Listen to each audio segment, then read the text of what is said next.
हस् त by by. फेरि पनि सकेसम्म राम्रो राम्रो भिडियोहरू बनाएर हाल्ने कोसिस गर्नेछु साथीहरू। मेरो च्यानललाई चाहिँ सबैजनाले माया गरिदिनु होला। हस्, यही भन्दै बाई बाई हुन चाहन्छु। यो म चाहिँ सबै थोक अलि लगाउँछु आफूलाई खानको लागि। यो गोबी हो साथीहरू। यतातिर खनेर मकै लाउने हो। यता मकै यतिको बसेको यो गोबी अनि यो भाजीको साग। प्याज हेर्नु साथीहरू, मेरो चाहिँ प्याज यतिको भयो। पहिला लगाएको गोबी चाहिँ यत्रो यत्रो बस्छ साथीहरू। हजुरहरूले पनि मेरो युट्युब च्यानललाई राम्रोसँग माया साथ सपोर्ट दिनु होला भन्न चाहन्छु साथीहरू।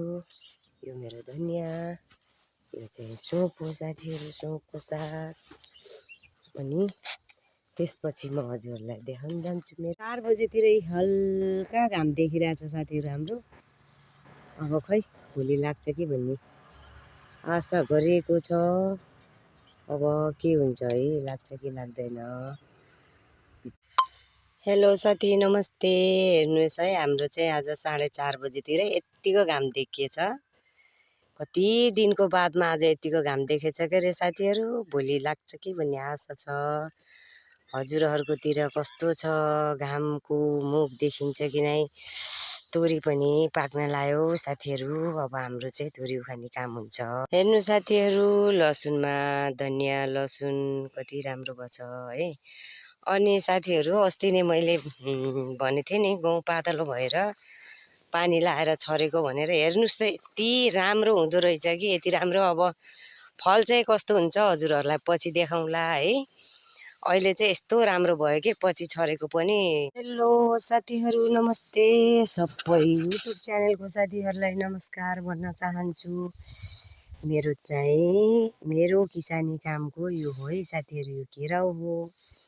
यता हेर्नुहोस् मेथी अनि राजमा। उतातिर चुकन्दरहरू छ साथीहरू, तोरी।